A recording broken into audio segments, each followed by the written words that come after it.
Today is May 23rd, 2025, and you're listening to Space News First Up. Discover your next mission in the space industry with the Space News Job Exchange. Visit spacenews.com/jobs to find top aerospace roles and connect with leading employers. Here are today's top headlines in space. The FAA has given final approval for the next launch of SpaceX's Starship. The Senate is set to vote on Jared Isaacman's nomination to be NASA administrator in early June. The Pentagon is dramatically increasing spending on artificial intelligence for military operations through a contract with Palantir. Dawn Aerospace has started sales of a small suborbital spaceplane, and a Space Force official says the service is dissatisfied with ULA's work on the Vulcan Centaur rocket. First Up is produced by Space News, the industry standard for professional space journalism. Visit spacenews.com for breaking news, policy updates, and original analysis. We begin today with news that the FAA has given final approval for the next launch of SpaceX's Starship. The agency said Thursday it completed a comprehensive safety review after the mishap on the previous flight in March and concluded SpaceX addressed the causes of that failure. The FAA did not disclose those specific causes or the steps SpaceX took to address them. SpaceX is preparing for the Starship launch, called Flight 9, as soon as Tuesday from its Starbase facility in South Texas.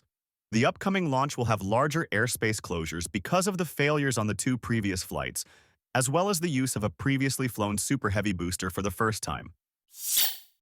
The Senate is set to vote on Jared Isaacman's nomination to be NASA administrator in early June. Senate Majority Leader John Thune, Republican South Dakota, filed cloture on Isaacman's nomination Thursday, a procedural move that sets up a vote in early June after a break next week for the Memorial Day holiday. Since the Senate Commerce Committee advanced the nomination at the end of April, Isaacman has continued to meet with senators not on the committee amid concerns about proposed major budget cuts to NASA in 2026. The Pentagon is dramatically increasing spending on artificial intelligence for military operations through a contract with Palantir.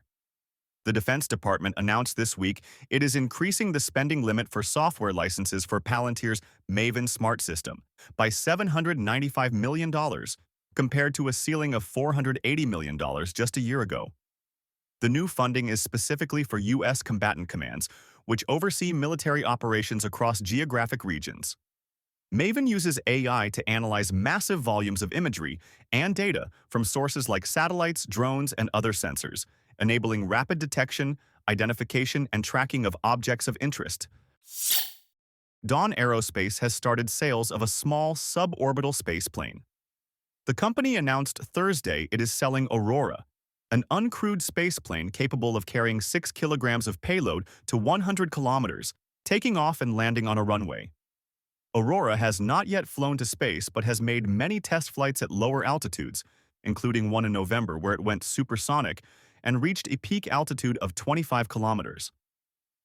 Dawn Aerospace says it plans to sell Aurora, rather than operate it itself, in a bid to expand the market and adopt an airline-like model for its operations.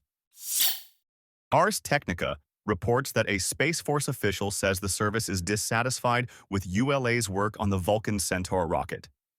In written testimony earlier this month, Major General Stephen Purdy, who is serving as Acting Assistant Secretary of the Air Force for Space Acquisition, said that ULA has performed unsatisfactorily on Vulcan, citing a slow transition to the new rocket that has delayed national security launches. He added that while the Space Force has certified Vulcan, open work remains on the vehicle before its first national security launch, scheduled for no earlier than July. Those comments in his written testimony did not come up during the hearing last week by a subcommittee of the House Armed Services Committee. Share your company's news with the entire space industry through Stellar Dispatch, the press release service from Space News. Learn more and submit yours at spacenews.com/stellardispatch. In other news, Xinhua reports that 2 Chinese astronauts performed a spacewalk outside the Tiangong space station Thursday. Astronauts Chen Dong and Chen Zhongrui spent about 8 hours outside the station, installing a debris protection device and inspecting equipment. The spacewalk was the first by the current Tiangong crew since they arrived at the station on the Shenzhou 20 spacecraft last month. Weather delayed the undocking of a SpaceX Dragon cargo spacecraft from the International Space Station. The SPX-32 Dragon spacecraft was scheduled to undock Thursday, but NASA and SpaceX called off the undocking because of poor weather conditions in the splashdown zone off the California coast.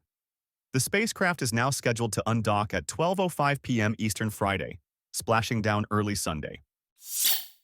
An Emirati rover will go to the moon on the next Firefly Aerospace lander mission.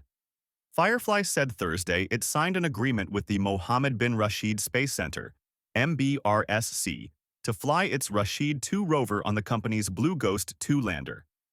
That spacecraft is set to launch next year, landing on the far side of the moon. The small rover will collect data on lunar dust and the plasma environment. MBRSC's first Rashid rover was lost in the crash of the IceSpace Hakuto R mission, one lander in 2023. The Times of India reports that an Indian navigation satellite stranded in a transfer orbit will only be able to provide limited services. The NVS-02 satellite was launched in January, but a problem with the satellite's liquid apogee motor meant it could not raise its orbit to the geostationary belt as planned.